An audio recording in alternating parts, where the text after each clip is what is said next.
बिहार की राजधानी पटना के वीरचंद्र पटेल बाग में राजनीतिक दृष्टि से हमेशा रौनक रहती है, लेकिन कल का दिन कुछ खास इसलिए था कि नेता प्रतिपक्ष तेजस्वी यादव स्वयं राजद ऑफिस के बाहर धरने पर बैठे थे। कार्यकर्ताओं के बीच बैठे तेजस्वी यादव उस बड़े हथियार की धार तेज कर रहे थे जिसको उनके पिता लालू प्रसाद यादव ने कई बार इस्तेमाल किया है। मुद्दा आरक्षण का है और वो इसको लेकर लगातार नीतीश सरकार के साथ ही केंद्र सरकार को घेर रहे हैं। धरने के दौरान वे हाथों में 16% आरक्षण की चोरी करना बंद करो का पोस्टर लिए नजर आए। उन्होंने धरने में संबोधन के दौरान नीतीश सरकार पर हमले किए और बीजेपी को आरक्षण चोर कहा। तेजस्वी यादव ने कहा कि महागठबंधन सरकार में जातीय गणना हुई, उसके बाद आरक्षण का दायरा बढ़ाया गया। हमने 16% आरक्षण बढ़ाया था जिससे कुल 65% आरक्षण हो गया था। हमने केंद्र सरकार से आग्रह किया कि बढ़े हुए आरक्षण को संविधान की नवी अनुसूची में शामिल कीजिए, लेकिन केंद्र सरकार ने ऐसा नहीं किया, जिससे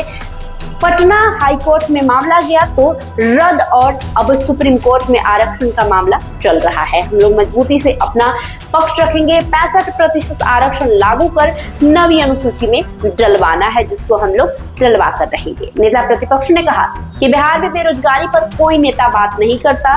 2020 के विधानसभा चुनाव में हमने वादा किया था कि महागठबंधन की सरकार आने पर 10 लाख लोगों को रोजगार देंगे। आज सीएम नीतीश कुमार गांधी मैदान में शिक्षकों को नियुक्ति पत्र बांट रहे हैं। वो 2020 में मेरे घोषणा के बाद बोले थे कि ये लाखों रोजगार के लिए पैसे अपने बाप के पास से लाओगे। उन्होंने कहा कि 2022 में नीतीश कुमार ने हमसे आकर कहा कि भाजपा हमारी पार्टी को तोड़ देगी। तब हमने इस शर्त पर उनको साथ लिया कि रोजगार देना है। महागठबंधन सरकार बनते ही हमने लाखों लोगों को रोजगार दिया। वहीं तेजस्वी यादव ने आगे कहा कि मुख्यमंत्री नीतीश अब अचेत अवस्था में चले गए हैं। उनको जनता से मतलब नहीं है, बस इस जुगाड़ में लगे रहते हैं कि उनकी कुर्सी बची रहे। जातीय गणना कराकर आरक्षण का दायरा हमने बढ़ाया ताकि पिछड़े अति पिछड़े दलित युवाओं को नौकरी में लाभ हो, लेकिन बढ़े हुए आरक्षण को भाजपा जदयू ने कोर्ट में फंसा दिया। गांधी मैदान में नियुक्ति पत्र बांटने का काम मैंने शुरू किया था, लेकिन नीतीश मेरी देखा देखी कर रहे हैं। बढ़ा हुआ आरक्षण रद्द होने से पिछड़े अति पिछड़े दलित और आदिवासियों की नौकरी नहीं मिल पा रही है।